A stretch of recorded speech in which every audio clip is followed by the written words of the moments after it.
Thank you, and it's a pleasure to be part of the forum. Throughout my work over the last 8 years, I've been fortunate to help lead a broad range of projects spanning 5 continents. I've witnessed deforestation and species loss, sat at World Health Organization events in countries like Samoa discussing how chronic diseases of the West are now rapidly emerging amongst developing populations. While directing a poverty alleviation initiative, I met families still faced with the burden of food scarcity, having to make decisions between sending their children to school or serving them dinner. I've found myself in the Arctic, of all places, standing on an ice glacier kilometers wide with climate scientist Jason Box, staring into the sky at this 8-meter tall pole Jason was holding. As he said, this is how much the glacier has melted in the last 6 to 12 months. And I've come face to face with standard intensive models of food production that give rise to dangerous pathogens and diseases. Over these 8 years, do you know what I realized was the major common factor that every one of these problems links back to? Yes, food, but in particular, a food system that relies on animals to feed billions of people. Widespread livestock production is at the center of arguably the greatest challenges facing humanity. How so? Globally, 60 to 70 billion land animals are bred and slaughtered each year for food, the vast majority in overcrowded conditions that are breeding grounds for diseases and antibiotic-resistant bacteria. An enormous amount of food is wasted in fattening these animals, 1/3 of the world's entire cereal harvest. This can push up the cost for grain in countries where it's a key source of sustenance for those living in poverty. Some livestock are grazed, which occupies 30% of the world's entire ice-free land surface, according to UNFAO, making animal agriculture the world leader in global deforestation and biodiversity loss. And animal ag also contributes more to climate change than the world's entire transportation sector, including 37% of all methane emissions. And then there's the consumption of the final product, which leading health authorities like the World Health Organization have linked to heart disease, diabetes, and certain cancers, not to mention public health crises like antimicrobial resistance and food contamination. Current meat production is clearly a big problem. Countries like mine, Australia, have much to answer for promoting such high levels of meat consumption, and with consumption rising significantly across parts of the world, especially Asia, these figures are looking hugely concerning. Feeding 9.5 billion mouths by mid-century using livestock, whilst simultaneously safeguarding the climate, antibiotic integrity, natural habitats, and human well-being would be categorically impossible. So what can be done? Of course, promoting higher consumption of plant-based meals is one effective measure, and one that developed countries certainly should already be adopting.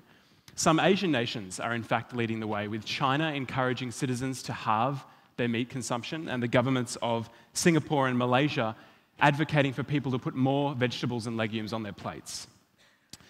But the answer isn't that simple for all regions, and while these initiatives should be applauded, alone they're not enough. So how can we produce sustainable, nutritious protein that's personally and culturally satisfying without these dire consequences? Well, groups of entrepreneurs and scientists have been pondering that question for several years. They first acknowledged that growing food using animals doesn't make much sense.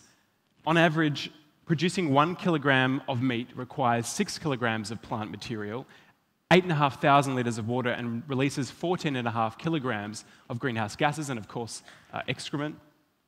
Funneling plants and water through animals to get protein is like refueling your car by opening the flap and throwing a bucket of fuel at it. You lose more than you gain, and you're creating a big mess in the process.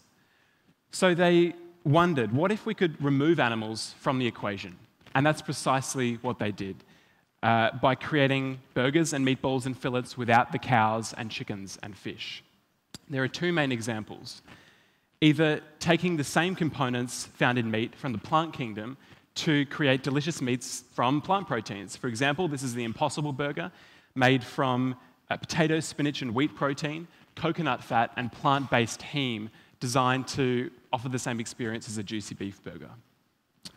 Or companies like Memphis Meats, who are creating meat by harvesting animal cells instead of entire animals.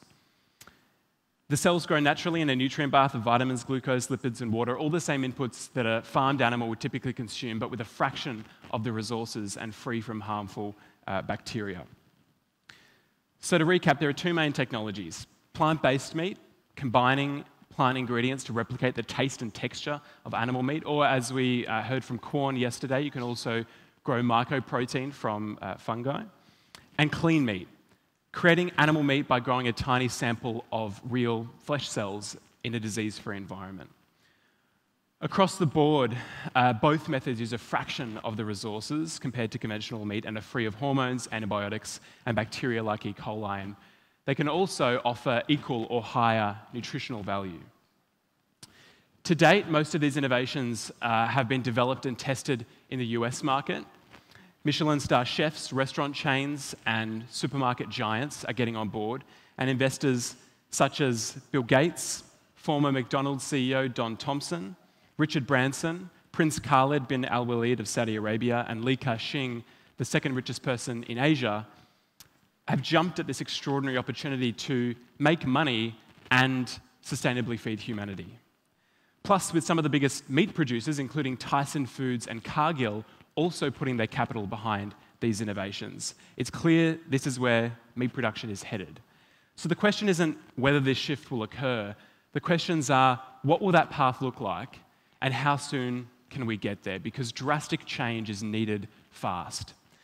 My organisation, Food Frontier, is a non-profit working with businesses, governments, food providers, and consumer bodies along the chain from development to consumption to accelerate plant-based and clean meat innovations across Australia and the Asia-Pacific region. We provide expertise and support, networks and market insight, and information and influence to facilitate the growth of this sector, connect innovators and industry, and advocate the many benefits. Food Frontier exists to support food leaders like you to develop, invest in, and offer these game-changing foods. So if this is a space that interests you, let's discuss how we can work together to create a greener, healthier society. Thank you.